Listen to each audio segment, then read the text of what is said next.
Hi everyone and welcome to lesson 7, speed. How can we actually create more speed? And I say it's all in the release. Speed lives in your arms and hands, nowhere else.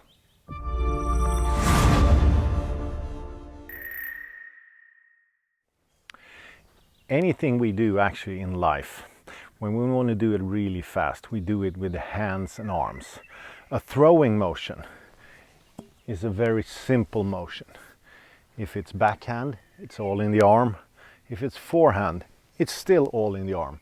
I get some speed of turning the body, but I don't get much. I get much more when I throw my arm, throw my hand and arm. How can we do that in golf? Actually, it's the same thing that we do to not slice the ball. As you remember, I don't think slice is any nice, and slice should be eliminated. You don't need to slice if you know how to hit a golf ball, or actually how to swing faster. A normal iron and a driver, it's all about the same. You need to understand that you bend when you go back and you extend when you go forward. Bend and extend. Of course I turn my body a little bit, but it's all the throwing motion with the trail, arm and hand. The difference is, if I want to create speed with an iron, I mostly use my arm. I extend my arm, but I still keep some angle in my hand, because if my wrist is still a little bit angled at impact, I get a down hit. I push down. I get speed. This is a 7 iron.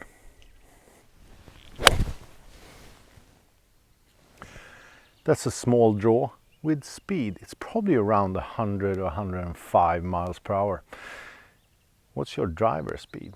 Maybe you can use some of this to get some speed in all your clubs. You bend and extend. You bend and extend. Extending the trail arm is something you need to practice, and you need to know what happens if you do it or if you don't do it. If you think that speed is from the hips and the rotation of your body, if you speed up the rotation, you will use your lead arm.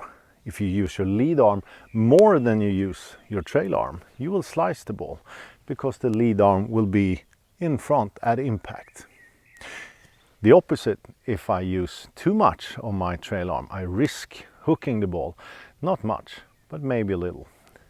So I need to understand, if I use the trail arm and I throw the trail arm, I will get more speed and I will not slice the ball. It's always one slow and one fast hand. If you get the fast hand to pass the slow hand, you will get more speed. With the driver, you want to feel that the palm of your hand is actually turned up before impact. Turned up.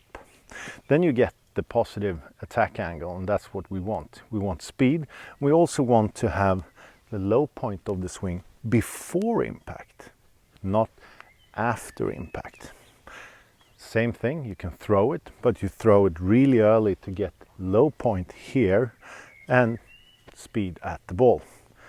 Trail arm, work harder than lead arm.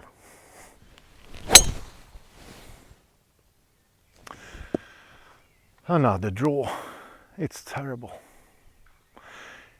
It's the same thing with all the clubs. You need to find your engine.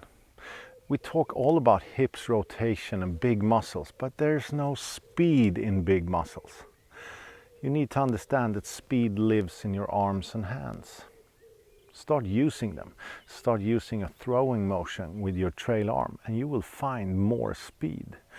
Remember, if you find the muscles in your trail arm, you will not slice it anymore. You will draw the ball, or maybe hook it if you turn the face too much.